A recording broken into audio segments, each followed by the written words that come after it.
Les 12 coups de midi, Émilien dans le dur, ces 5 questions qui l'ont fait trébucher ce 9 juin. Même les champions ont leur jour sans Émilien a vacillé ce 9 juin dans les 12 coups de midi. Découvrez les questions qui lui ont donné du fil à retordre malgré son incroyable parcours. Avec plus de 600 participations aux 12 coups de midi, Émilien détient le record mondial masculin de participation dans un jeu télévisé. Sa cagnotte est tout aussi impressionnante que le nombre de victoires. L'étudiant en histoire cumule plus de 2 millions d'euros de gains. Une première en France. À seulement 22 ans, il ne cesse d'impressionner grâce à ses nombreuses connaissances. Cependant, comme tout un chacun, le candidat a ses failles. Contrairement à son habitude, lundi 9 juin, l'étudiant en histoire n'a pas enchaîné les bonnes, mais plutôt les mauvaises réponses. Les 12 coups de midi, Émilien se trompe sur plusieurs questions. C'est lors de la manche nommée le coup fatal, que les mauvaises réponses ont commencé à pleuvoir pour Émilien, puisqu'il s'est trompé dès la deuxième question. Alors qu'il était face à Amar, le jeune prodige se rattrape et très vite, l'écart entre les chronomètres se creuse. Alors qu'Émilien a encore 39 secondes devant lui, son adversaire n'en a plus que 4.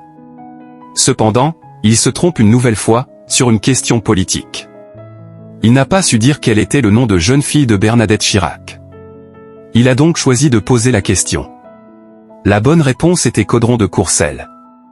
Heureusement pour lui, Amar se trompe sur sa question et l'étudiant en histoire remporte une nouvelle fois la manche. Il s'apprête donc à faire le coup de maître, avec ce jour-là, 10 000 euros en jeu. Mais tout ne va pas se passer comme prévu. La première et la deuxième question se passent sans embûche et Émilien répond brillamment en donnant comme toujours des explications autour des réponses. Mais dès la troisième question, c'est la chute. Le candidat se trompe et ne sait pas dire qui est la deuxième épouse de Johnny Hallyday. Il a choisi Nathalie Baye, alors qu'il s'agissait d'Elisabeth Etienne. Un mariage très court, qui n'aura duré que 2 mois et 2 jours. Ensuite, il donne également une mauvaise réponse à la question pour quel classique du cinéma, le duo Brigitte Bardot et Audrey Hepburn avait-il été envisagé à l'origine. Alors qu'il avait d'emblée éliminé les demoiselles de Rochefort, il s'agissait pourtant de la bonne réponse.